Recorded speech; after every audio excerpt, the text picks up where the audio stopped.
ಆದರೆ ನಿಮ್ಮ ಸಂಕಲ್ಪ ನೀವು ಏನಾಗಬೇಕು ಅನ್ನೋದನ್ನ ನೀವೇ ನಿರ್ಧಾರ ಮಾಡಬೇಕು. ಅದು ನಿಮ್ಮ ಪ್ರತಿಭೆಗೆ ಅನುಗುಣವಾಗಿರುತ್ತೆ. ನೀವೇನಾಗಬೇಕಂತ ನಾವು ಹೇಳಕ್ಕಾಗಲ್ಲ. ನೀವೇನಾಗಬೇಕಂತ ನೀವೇ ಡಿಸೈಡ್ ಮಾಡಬೇಕು. ಒಂದ್ ಕಡೆ ಹೇಳ್ತಾರೆ ಇವತ್ತು ಆರ್ಕಿಟೆಕ್ಟ್ ಆಫ್ ಯುವರ್ ಕೆರಿಯರ್ ಅಂತ. ನೀವಷ್ಟೇ ವಾಸ್ತುಶಿಲ್ಪಿ ನಿಮ್ಮ ಜೀವನ ರೂಪಿಸ್ಕೊಳ್ಳಕ್ಕೆ. ನೀವು ಜೀವನ ರೂಪಿಸ್ಕೊಂಡ್ರೆ ಎಲ್ಲರೂ ಅಭಿನಂದಿಸ್ತಾರೆ. ಅಲ್ಲಿವರೆಗೂ ನಿಮ್ಮದು ಯಾರು ಗೊತ್ತಿದೆಯಲ್ಲ. ನೀವು ಎಲ್ಲರೂ ಕೂಡ ಈ 4 ಜನ ಏನು ಅಭಿನಂದಿಸಿದ್ರು ಆ ರೀತಿಯಾಗಿ ನಾವು ನಿಮಗೆ ಈ ಸ್ಥಾನದಲ್ಲಿ ಕೂರ್ಲಿಕ್ಕೆ ಬಯಸ್ತೀವಿ, ಈ ಸ್ಥಾನದಲ್ಲಿ ನೋಡ್ಲಿಕ್ಕೆ ಬಯಸ್ತೀವಿ. ನಮ್ಮೆಲ್ಲ ವಿದ್ಯಾರ್ಥಿಗಳಿಗೆ ಆ ಪ್ರತಿಭೆ ಇದೆ. ನೀವು ಯಾರಿಗೂ ಏನೂ ಕಮ್ಮಿ ಇಲ್ಲ.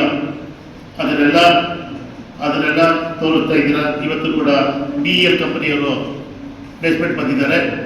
ನೀವು ಕೂಡ ಸಾಧಕರಾಗಬೇಕು, ಸಾಧನೆ ಮಾಡುವಂತ ಒಂದು ಸಂಕಲ್ಪ ಮಾಡಬೇಕು. ಅದಕ್ಕೆ ಏನ್ ಹೇಳ್ತೀವಿ, ಡೆಡಿಕೇಶನ್, ಡೆಡಿಕೇಶನ್ ಇರಬೇಕು. ನೀವು ಅನ್ಕೊಂಡ್ರೆ ಮಾತ್ರ ಸಾಧನೆ ಮಾಡ್ಲಿಕ್ಕೆ ಆಗ್ತದೆ. ಕೃಷ್ಣ ಇಂಜಿನಿಯರಿಂಗ್ ಕಾಲೇಜಿನ ಎಲ್ಲ ವಿದ್ಯಾರ್ಥಿನಿಯರು ತಾಲೂಕು ಕನ್ನಡ ಸಾಹಿತ್ಯ ಪರಿಷತ್ತು 16 ಕಾರ್ಯಕ್ರಮಗಳನ್ನ ಆಯೋಜನೆ ಮಾಡುತ್ತೆ. ಆ ಕಾರ್ಯಕ್ರಮಗಳಲ್ಲಿ ಪ್ರತಿಭಾ ಪುರಸ್ಕಾರ, ಕವಿಗೋಷ್ಠಿ, ಮಹನೀಯರ ಜಯಂತಿಗಳು, ಸಾಹಿತ್ಯ ಸಮ್ಮೇಳನಗಳು, ಈಗ 10 ಹಲವು ಕಾರ್ಯಕ್ರಮಗಳನ್ನ ನಾವು ಮಾಡ್ತಾ ಇರ್ತೀವಿ. ಈಗಾಗಲೇ ಡಾಕ್ಟರ್ KR ದಿನೇಶ್ ಈ ಕಾಲೇಜಿನ ಕ್ರಿಯಾಶೀಲ ಪ್ರಾಂಶುಪಾಲರು ನನಗೆ ಇದು ಬಹುಶಃ 4ನೇ ಕಾರ್ಯಕ್ರಮ ನನಗೆ ಆಯೋಜನೆ ಮಾಡಿಕೊಟ್ಟಿದ್ದಾರೆ. ಸಂಸ್ಥಾಪನಾ ದಿನಾಚರಣೆ ಕಾರ್ಯಕ್ರಮವನ್ನು ತಮ್ಮ ಕಾಲೇಜಲ್ಲಿ ನಾವು ಮಾಡಿದ್ವಿ. ಏನ್ ಮೂರ್ತಿಯರ ಜನ್ಮದಿನವನ್ನ ನಾವು ಈ ಕಾಲೇಜಲ್ಲಿ ಆಚರಣೆ ಮಾಡಿದ್ವಿ. ಜೊತೆಗೆ ತಾವು ನವೆಂಬರ್ ತಿಂಗಳಲ್ಲಿ ಮಾಡಿದಂತ ಕನ್ನಡ ರಾಜ್ಯೋತ್ಸವ ನಿಜಕ್ಕೂ ಕೂಡ ಕೃಷ್ಣರಾಜಪೇಟೆಯ ಇತಿಹಾಸದಲ್ಲಿ ಅಚ್ಚಳಿಯದೆ ಉಳಿಯುವಂತ ಒಂದು ಕಾರ್ಯಕ್ರಮವನ್ನು ಕೃಷ್ಣ ಇಂಜಿನಿಯರಿಂಗ್ ಕಾಲೇಜ್ ವತಿಯಿಂದ ತಾವು ಮಾಡಿದ್ವಿ. ಆ ಒಂದು ಕಾರ್ಯಕ್ರಮದ ಯಶಸ್ವಿಗೆ ಶ್ರಮಿಸಿದಂತ ಪ್ರಾಧ್ಯಾಪಕರಾದ ರುದ್ರಪ್ಪ ಸರ್ ಮತ್ತು ಅವರೊಂದಿಗಿನ ಎಲ್ಲ ಪ್ರಾಧ್ಯಾಪಕರನ್ನು ಕೂಡ ನಾನು ಬಹಳ ಪ್ರೀತಿಯಿಂದ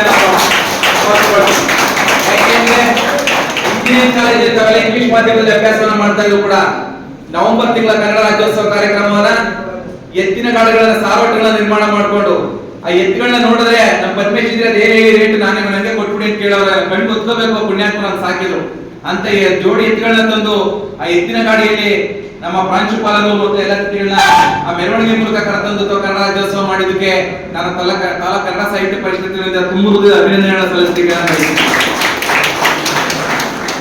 ಜೊತೆಗೆ ನಾವು ಯಾಕೆ ಶಾಲಾ ಕಾಲೇಜುಗಳಲ್ಲಿ ಇಂಥ ಕಾರ್ಯಕ್ರಮಗಳ ಆಯೋಜನೆ ಮಾಡ್ತೀವಿ ಅಂದ್ರೆ ಇಂದಿನ ಮಕ್ಕಳೇ ಮುಂದಿನ ಪ್ರಜೆಗಳು.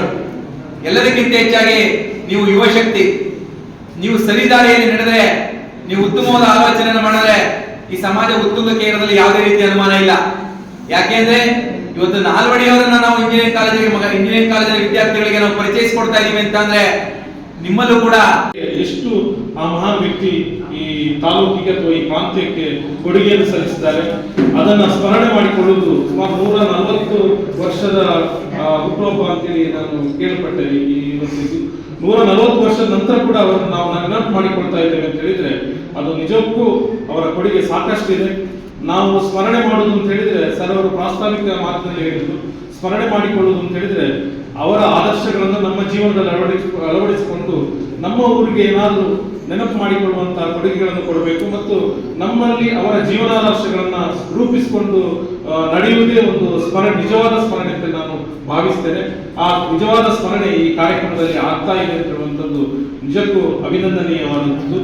ಹಾಗೂ ಈ ಕಾರ್ಯಕ್ರಮಕ್ಕೆ ನಾನು ಇಲ್ಲಿ ಉದ್ಘಾಟನೆ ಮಾಡಲಿಕ್ಕೆ ಈ ವೇದಿಕೆಯಲ್ಲಿ ಅತ್ಯಂತ ಸಣ್ಣ ವ್ಯಕ್ತಿ ನಾನು. ನಮ್ಮ ಸಂಸ್ಥೆಯನ್ನ ಗುರುತಿಸಿ ಈ ವೇದಿಕೆಗೆ ನಮಗೆ ಉದ್ಘಾಟನೆಗೆ ಅವಕಾಶ ಮಾಡಿಕೊಟ್ಟಂತ ಕನ್ನಡ ಸಾಹಿತ್ಯ ಪರಿಷತ್ನ ಎಲ್ಲ ಪದಾಧಿಕಾರಿಗಳಿಗೆ, ಅಧ್ಯಕ್ಷರಿಗೆ ಹಾಗೂ ಇಲ್ಲಿ ಸೇರಿರುವಂತ ಎಲ್ಲ ಗಣ್ಯರಿಗೆ ನಾನು ಮತ್ತೊಮ್ಮೆ ಶಿರವಾಗಿ ಪ್ರಣಾಮವನ್ನು ಸಲ್ಲಿಸ್ತಾ ಎಲ್ಲರಿಗೂ ಕೂಡ ಕ್ಷೇತ್ರದ ಮಂಜುನಾಥ ಸ್ವಾಮಿ ಅನುಗ್ರಹ ಹೇಳ್ತಾ ನನಗೆ ಮಾತಾಡಲಿಕ್ಕೆ ಹಾಗೂ ಉದ್ಘಾಟನೆ ಮಾಡಲಿಕ್ಕೆ ಅವಕಾಶ ಕೊಟ್ಟ ಎಲ್ಲರಿಗೂ ವಂದಿಸ್ತಾ ನನ್ನ 2 ಮಾತು ಮುಗಿಸ್ತೇನೆ.